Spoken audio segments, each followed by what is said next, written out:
A fully loaded Airbus A320 makes its final approach into Brazil's busiest airport. The pilots are on high alert, as this airport has a fearsome reputation. Its runway is slippery, and at the other end of it lies a steep drop into a valley packed with homes and office blocks. But to their horror, when the pilots do touch down, the aircraft doesn't decelerate. Will they be able to stop their plane before they run out of runway? Or will they go screeching off the edge and crashing into the buildings below? What you're about to watch is not a story about bad weather or short runways. It's a story about people. It's a story of warnings ignored time and time again. And it's a story about how all of us make decisions and make mistakes under pressure. This is the story of TAM Airlines Flight 3054.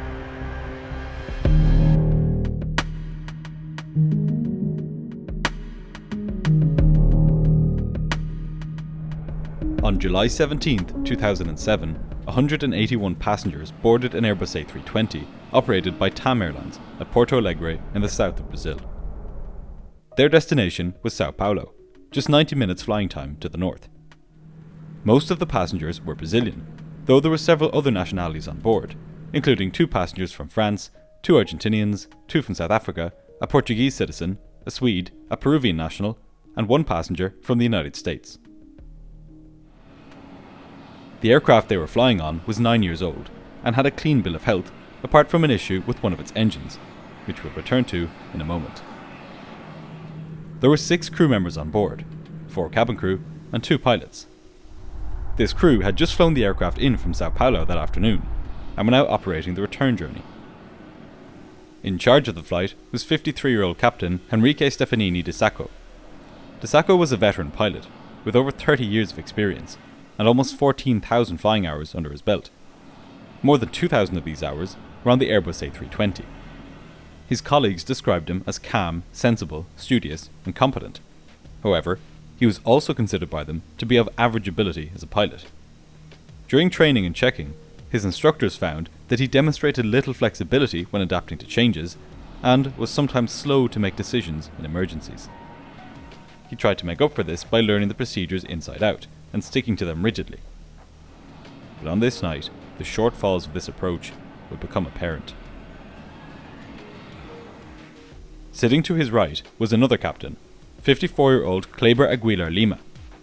Lima was even more experienced than de Sacco, with over 1,000 hours more flying time. However, he had been a Boeing man for most of his career, and he was new to the company and to the Airbus A320, with just over 200 hours on the aircraft.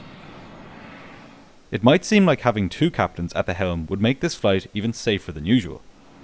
But within the aviation world, this is an unusual practice. The risk here is that it can make what's called the command gradient almost horizontal.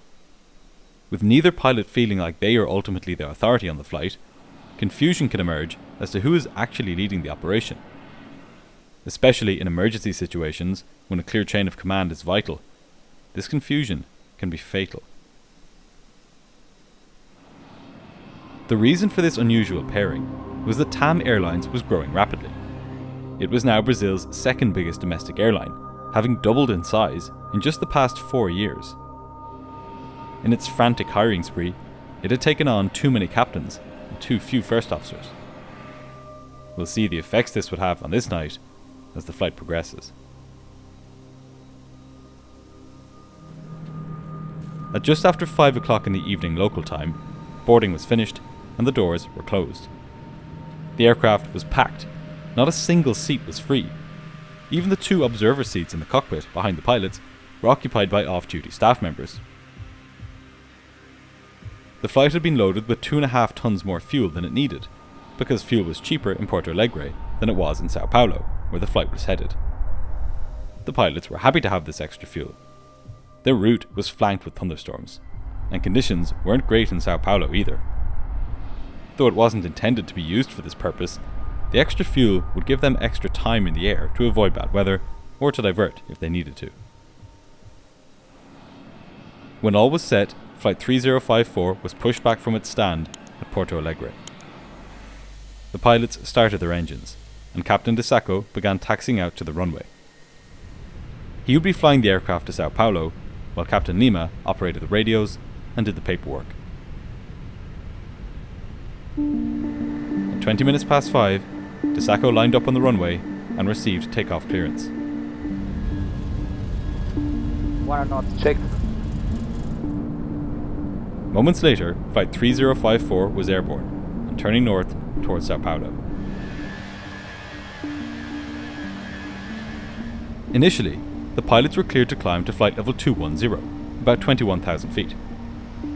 As it turned out, it was an awful day for flying. During its climb, the plane rattled and heaved from side to side as it punched through dense rain-filled clouds. Ahead of the aircraft, directly on its path, lay massive thunderstorms, which the pilots could see as red blobs on their weather radar. Pilots are trained to give thunderstorms a wide berth. These are one of the few weather phenomena that still pose a threat to modern jets. Captain Lima asked air traffic control if they could fly heading east to avoid the weather.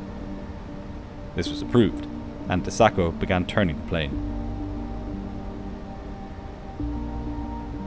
As if things weren't already off to an inauspicious start, barely 5 minutes after takeoff, when they contacted departure control, the pilots learned the conditions in Sao Paulo were not looking so good either.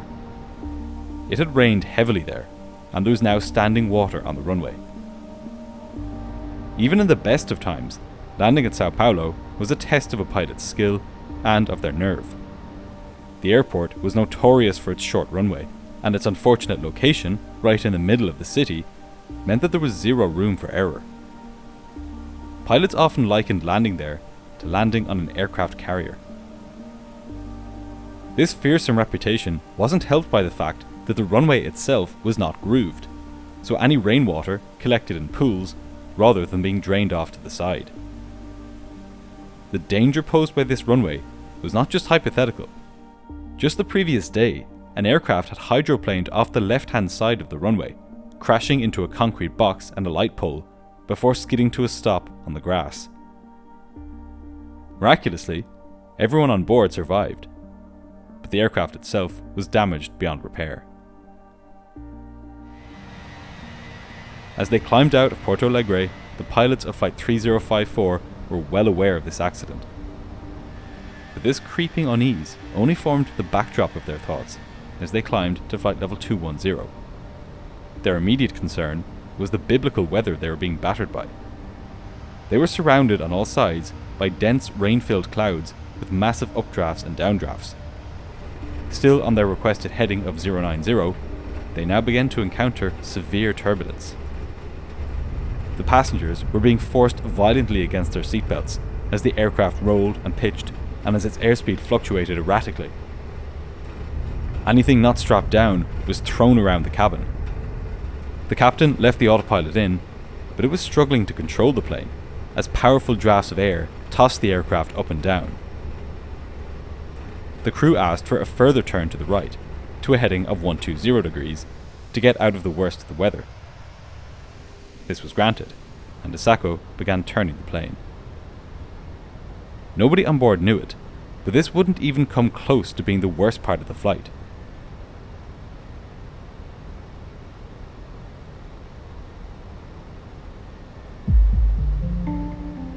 After a few minutes, the plane was cleared further up to its cruising altitude of flight level 340. Gradually, the aircraft climbed over the worst of the weather. Once it had, the pilots were able to get back on their original routing towards Sao Paulo. Quite literally rattled by turbulence the whole way up, the pilots finally reached their cruising altitude of flight level 340. Here, the air was a bit smoother. The controller told them that the weather at Sao Paulo had improved, and that the airport had resumed normal operations. Now, the pilots could begin preparation for their arrival. One of the first things pilots check when they're preparing to land somewhere is whether they'll be able to stop on the runway. It might seem strange that this would even be a consideration mid-flight. Surely a flight would never be dispatched in the first place to an airport that couldn't take it. But there is much more to take into account than just the length of the runway when it comes to figuring out if you could stop on it. pilots must also gather up-to-date weather information and factor in the condition of the runway, whether it's wet or dry or has ice or snow, whether there is a headwind or tailwind. Even the temperature and air pressure play a role in how much runway the plane will use when stopping. The crew must also take into account the aircraft's weight. Heavy aircraft take longer to stop, and so do aircraft with technical issues. As it happened, Flight 3054 didn't have much going for it when it came to stopping on runway 35 left in Sao Paulo. Of primary concern to the pilots on this evening was a defect with engine number 2, the plane's right-hand engine. For the previous few days, the aircraft had been operating with a notable but legally permissible issue, a deactivated thrust reverser on engine number 2. This component, which redirects engine exhaust forward to help slow the aircraft on landing, had been taken out of commission due to a minor hydraulic leak. With the necessary parts and time unavailable, mechanics had simply locked it in place with a pin, preventing it from deploying. By the letter of the law, this was not a major concern. Each aircraft is governed by the Minimum Equipment List, or MEL, a document that allows an aircraft to depart with certain components inoperative, provided specific conditions are met to ensure safety. The MEL confirmed that the A320 was legally airworthy, even with a deactivated thrust reverser. The reason this was okay is that most of the stopping power comes from the brakes and the ground spoilers. The thrust reversers provide only about 5 to 10% of the total stopping power. So, according to the pilot's calculations, even with the inoperative thrust reverser and a wet runway, the landing was fully doable. The penalty in stopping distance with run reverser not working was just 55 meters. Not all that much extra distance on a runway measuring 1945 meters. However, the crew was also navigating a less tangible but equally powerful issue: the immense corporate pressure from TAM to maintain the flight schedule. Delays and diversions from the commercially vital airport at Sao Paulo were costly and disruptive.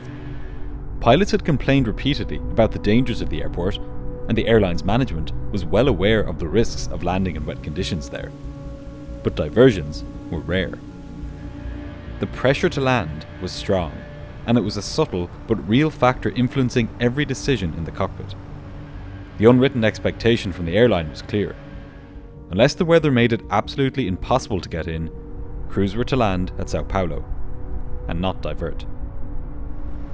Pressure from management wasn't a figure the pilots could put into their landing calculations, like temperature or wind, but it was perhaps one of the most important factors of all in what was now about to happen. There was relative calm in the final few minutes at cruise altitude. As far as the passengers were concerned, in about half an hour, they would be safely on the ground at Sao Paulo.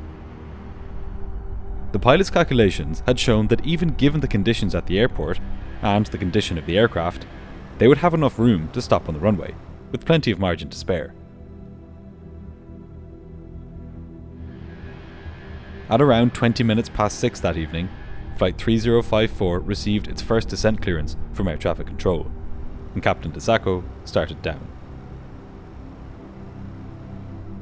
The latest information from the airport authorities had informed them that the runway was slippery, which the pilots had factored into their landing calculations. DeSacco made a PA to the passengers, updating them on their expected arrival time and on the conditions that would greet them when they stepped out of the airport. Everyone, passengers and crew alike, would be relieved to be finally on the ground. As the aircraft neared Sao Paulo, the crew were told to expect an approach to runway 35 left. They were anticipating difficult conditions on arrival. The weather reports were of steady rain, a low cloud ceiling, and a runway with significant standing water. The METAR, or Meteorological Airport Report, just minutes before their approach, indicated a cloud base at just 900 feet. They would only see the runway about a minute before landing, and when they did, it would be through windows streaked with rain. The runway surface, a smooth sheet of asphalt without grooves, was effectively a skid strip in these conditions. Despite all of this, the pilots were confident they could land. Other planes had been making it in just fine so far, and this was not the crew's first time landing here in these conditions. but still, the locked-out reverser loomed large in the captain's head. And ultimately, it was this fact which would make the difference. Because on this night, it wasn't the thrust reverser itself that would cause an issue, but how the pilots dealt with it.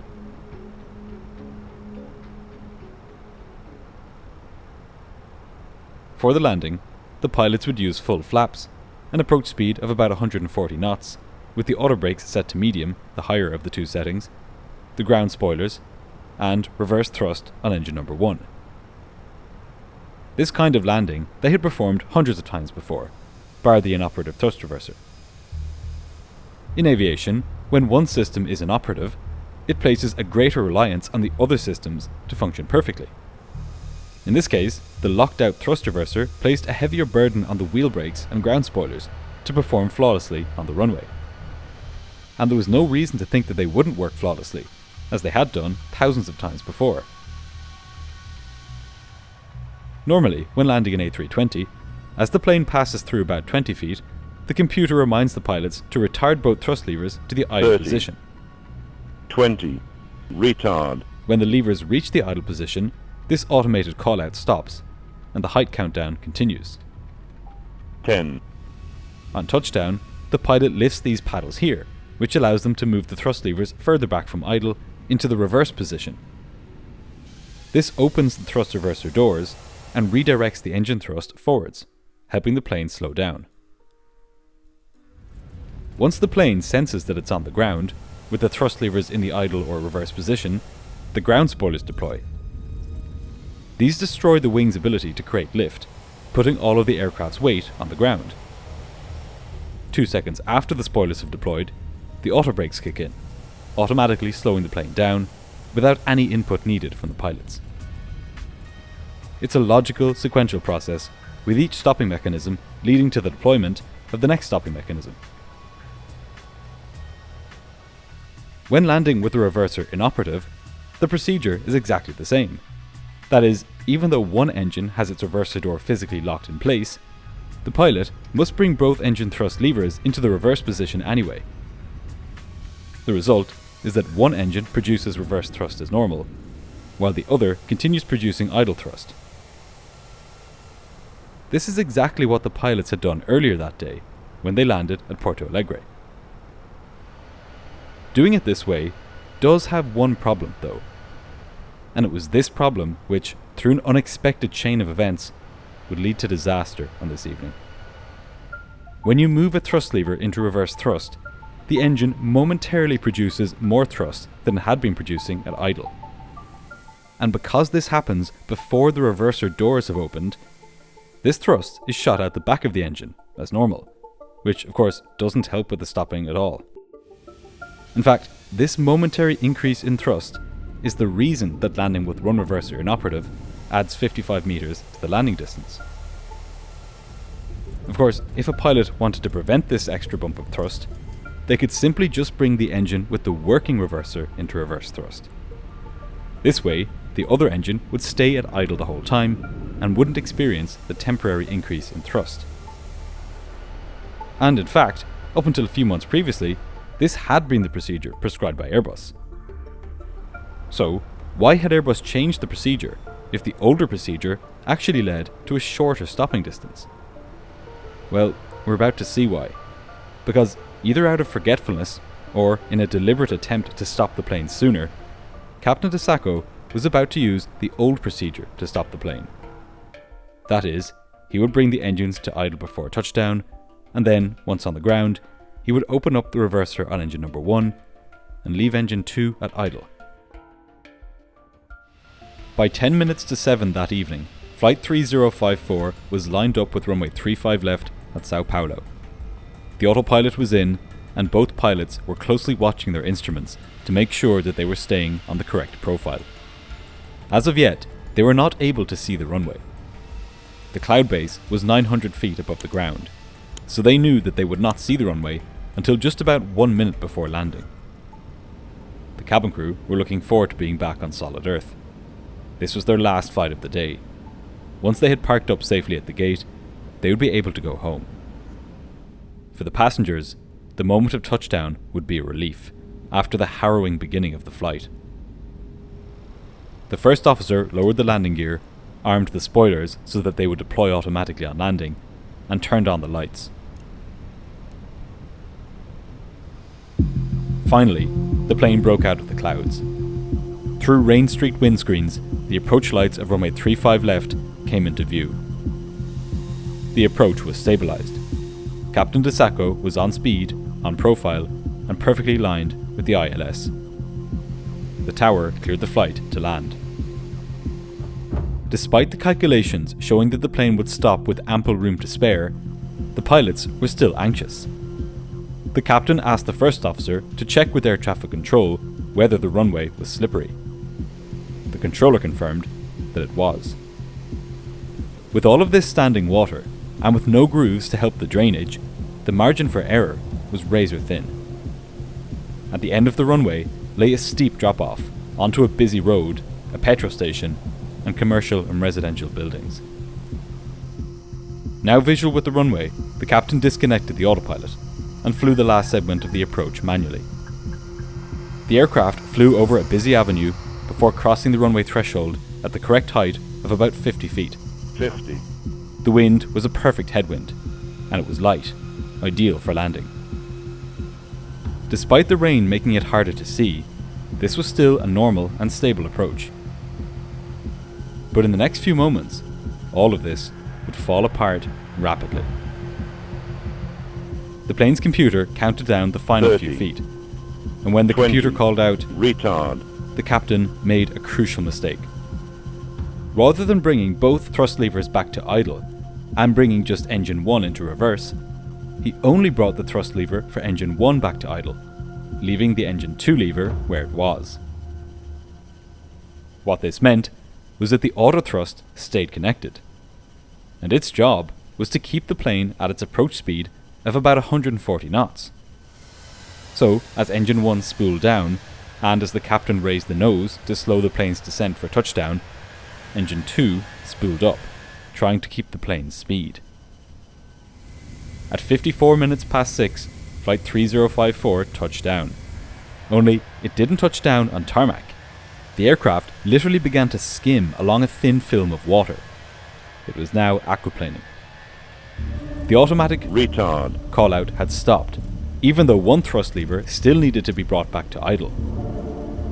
All that the software required for this call-out to stop was that one thrust lever be brought back to idle.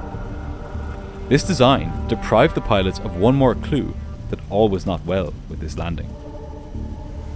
The pilots sensed that the plane wasn't decelerating, but what they didn't know was that one engine was now spooling up to climb power, trying to keep the plane's speed. In the dark cockpit, the Airbus's black thrust levers were hard to see, and neither pilot noticed that one of them was still very much at a high power setting. The captain lowered the plane's nose wheel onto the runway, and once it made contact, he brought engine 1 into reverse thrust. This action disconnected the plane's autothrust system, which froze engine 2's thrust output at the level it had been when the autothrust had disconnected, which, as it happened, was a pretty high amount of thrust. So now, the plane was careening down the slippery runway with one engine at high thrust and the other in reverse thrust. The pilots now had a crucial few seconds to recognize the mistake. On landing, the job of the pilot monitoring, in this case Acting First Officer Lima, is to first announce whether the spoilers have deployed, then whether the engines have gone into reverse, and then to announce whether the plane is actually decelerating. The call generally goes something like spoilers, reverse green, decel. But Lima was new to the Airbus, and he was still becoming familiar with the callouts and their logic. So, when he saw that the spoilers had not deployed, he didn't make the correct callout of no spoilers. Rather, he skipped over them, aiming to go back to them, and went to look at the engine instruments. He called out that engine 1 was in reverse, as expected, but he made no mention of the fact that engine 2 was not at idle, but at a significantly higher thrust setting than it should have been. He then went back to the spoilers and found that they still hadn't deployed. He announced this to Captain DeSacco. The reason the spoilers hadn't deployed was that engine 2 had not been brought back to idle. This is a protective feature of the plane's automation, which assumes that if an engine is set to the climb position, the plane must be either in the air or trying to get into the air. Accidents have happened in the past where the pilots were trying to climb above mountains, but were unable to do so because they had forgotten to retract the spoilers. But now, in a sick twist of fortune, this protective feature was working against the pilots. Their aircraft was not only skimming along the runway with an engine at high power, it had also lost one of the main ways by which it could stop: the ground spoilers. Without spoilers, the aircraft's stopping distance had now increased by as much as 50%. The plane was now almost flying down the runway. Only some of its weight was being carried by the wheels, while much of it was still being carried by the wings. And as if this wasn't bad enough, this cascade of problems now had one more victim: the auto brakes. Normally, these automatically apply wheel braking, and they are the main way by which planes are brought to a stop on landing. But they only engage when the spoilers are deployed. So, here was a 60-ton jet carrying over 180 people, powering down the runway on a film of water with one engine at high thrust, no spoilers to push the plane's weight onto the runway, and no wheel brakes. What had started out as a simple mistake had snowballed into a life-and-death situation for everybody on board. The pilots had just seconds to recognize what was going wrong, and to take aggressive action to stop it. Within 6 seconds of touchdown, the captain realized that something was badly wrong. He began applying pressure to the brake pedals manually, tentatively at first, but over the next 5 seconds, as his efforts proved fruitless, he began pressing harder and harder on the brakes until they were at their stops. But even still, the brakes were far less effective than usual. This was because much of the plane's weight was still being carried by the wings, as the spoilers had never deployed. But as severe as this situation was, the captain now had to devote precious attention to another problem. With the left-hand engine pushing air out the front, and the right-hand engine blasting air out the back, the aircraft started to yaw to the left. If the captain didn't stop this, the plane would go off the left-hand side of the runway. So, on top of his braking efforts, he now began pushing the right rudder hard. What the pilots were experiencing was so far outside anything they had come across before that they simply didn't know how to interpret it. Their plane was behaving in a way that was just incomprehensible to them. It wasn't decelerating, it was yawing to the left, the spoilers hadn't deployed, and the brakes seemed not to be working. All of this could be solved if either pilot had checked what the engine instruments were showing them, or if they checked the position of the thrust levers. But in the heat of the moment, they didn't do this. They had now become passengers on a runaway jet. On a dry, grooved runway, they might have had a chance to regain control with manual braking. But on this airport's slick, ungrooved asphalt, with the inertia of a heavy aircraft surging forward, that chance had vanished. The crew was now in a life-and-death struggle, and the odds were stacked against them. The runway's surface, slick with standing water, made their manual braking efforts almost useless. The aircraft's tyres simply couldn't cut through the water to grip the asphalt. The thrust from the right-hand engine caused the aircraft to drift to the left. The captain fought to maintain control with the rudder and brakes, but the runaway A320 continued slewing towards the left edge of the runway. With all of these factors combined, the length of runway 35 left was hopelessly inadequate. The two pilots, with tens of thousands of hours of experience between them, were rendered completely powerless to stop their jet. All they could do was brake and swerve as their runaway plane raced closer and closer to the end of the runway. Just 20 seconds after touching down, still travelling at 100 knots or 180 kilometers an hour, Flight 3054 roared off the edge of the runway. The aircraft's wheels hit the grassy overrun, but this stood no chance of slowing the plane down. It then slid across the edge of the airport perimeter, and shot above Washington Luiz Avenue, a major Sao Paulo highway, before slamming down into a TAM cargo terminal and a fuel depot. The result was instant and catastrophic. The jet erupted into a massive fireball as thousands of litres of fuel ignited. The explosion tore through the cargo terminal, collapsing sections of the building and engulfing everything in flames. Inside the aircraft, there was little chance of survival. All 181 passengers and 6 crew members were killed. On the ground, 12 more people inside the terminal perished. The blaze raged for hours as overwhelmed emergency services battled the inferno, unable to save anyone, but struggling to prevent secondary explosions from the fuel tanks. When the flames finally subsided, the devastation was total. Ultimately, the death toll stood at 199, making this the worst air accident in Brazilian history. All air accidents are preventable, but there was something particularly tragic about the loss of Flight 3054. That's because every part of the story had been known about and warned against for years. Pilots had been complaining about the short, ungrooved runway for a long time before the crash, but airport authorities had done little to fix the issue. Union leaders had called for stricter limits for landing, or for diversions in wet conditions. Yet the corporate pressures to avoid costly delays and diversions were too great. Both Airbus and TAM Airlines had issued notices to pilots, reminding them of the importance of bringing both thrust levers to idle at touchdown. And in fact, Airbus had even developed a software update which warned pilots when their thrust levers were at different settings during landing. But TAM had decided that this update wasn't necessary, and so they hadn't installed it on their A320s. The investigation into this accident highlighted the immense risk of a system that depended entirely on a single human action, pulling back both thrust levers to idle on landing. There was no redundancy, no warning, and no failsafe if things didn't go as planned. The story of TAM Flight 304, therefore, is a story of warnings ignored. The captain's fatal mistake in not pulling both thrust levers back to idle was only the final link in a long chain of vulnerabilities in the system itself. A system where known risks were ignored and profits were prioritised over safety.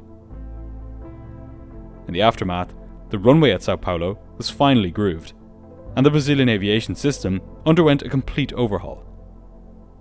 As well as this, Airbus software now flags thrust lever mismatch more clearly when reverse is selected only on one side. However, this disaster remains a powerful and tragic reminder that in aviation, every link in the chain of safety matters.